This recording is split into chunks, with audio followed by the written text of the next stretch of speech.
এর গল্প কতটুকু জমি দরকার মানুষের। রচয়িতা লিও টলস্টয়। গল্পটি রাশিয়ার এক লোভী লোক পাহামকে নিয়ে, যার জমি কেনার দিকে ঝোঁক বেশি। কারোর কাছে জমির কথা শুনলেই তার চোখ চকচক করে ওঠে। কম দামে জমি বিক্রি হলে তিনি তা কিনতে মরিয়া হয়ে পড়েন। জমির জন্য ছুটে যান এখানে সেখানে। সস্তায় যেখানে জমি পাওয়া যায় সেখানে গিয়ে পরিবার সহ হাজির হন পাহন। জীবনযাপন শুরু করেন। এভাবে এক এলাকা থেকে আরেক এলাকা ঘুরতে ঘুরতে পাহাম এক মনে এক এলাকার সন্ধান পান যেখানকার মানুষ খুবই সহজ সরল। তাদেরকে থেকে খুব কম দামে জমি কেনা যায়, তারাও খুব আন্তরিক। পাহাম তার পরিবার নিয়ে সেখানেই থাকতে শুরু করেন। সেখানকার উর্বর জমি থেকে তার আয় দিন দিন বাড়তেই থাকে, কিন্তু জমি নিজের করে নেওয়ার যে লোভ, তা থেকে তিনি বেরিয়ে আসতে পারেন না। ক্রমেই চক্রে পড়ে যান। আরও জমি লাগবে তার। জমির চিন্তা তাকে রাতে ঘুমোতে দেয় না। এমনই চিন্তার সময় তার কাছে খবর আসে অনেক দূরে উর্বরের এলাকা রয়েছে, সেখানে জমির দাম এখানকার থেকেও অনেক সস্তা। ফসলও ভালোই ফলবে, এতে করে আরও আরামে থাকতে পারবে পাহম। জমি নিয়ে তার এত দুশ্চিন্তাও থাকবে না। অনেক চিন্তা ভাবনা করে পাহাম সিদ্ধান্ত নেন সেখানে পাড়ি জমাবেন। জমি তার দরকার। সেখানে গিয়ে কথা হয় কর্তৃপক্ষের সাথে।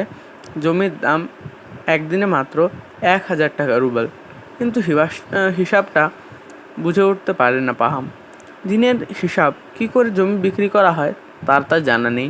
তখন তিনি জানতে পারেন একদিনে যতদূর জমি ঘুরে আসতে পারবেন ততদূর জমি তার হবে।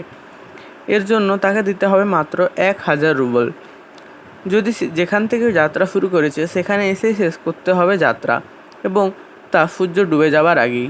আনন্দে আত্মহারা হয়ে পাহামের মন। এতদিনে তিনি মনের মতো কম দামে জমি পাচ্ছেন।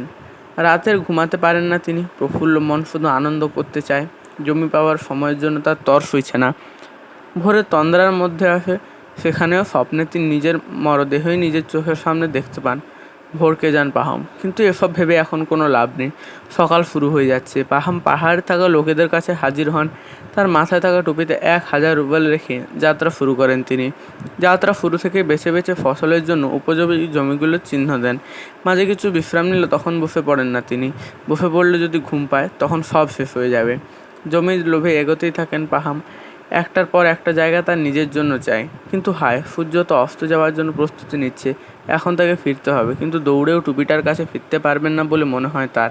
তাই কষ্ট করে জোরে পা চালান পাহাম। এতে তার প্রচুর কষ্ট হচ্ছিল, কিন্তু কিছুতেই করার ছিল না তার। অবশেষে সবার উৎসাহ পেয়ে শুরুর জায়গায় এসে পড়ে যান পাহাম। সবাই বাহবা দিতে থাকে তাকে। অনেক জমি পেয়ে এসেছে, যা অনেকটাই কল্পনাতীত। কিন্তু তার মুখ তুলে দেখা যায়, তার মুখ তুলে রক্ত বের হচ্ছে। মারা গেছে পাহাম। এত জমির আর তার কাছে গেল না।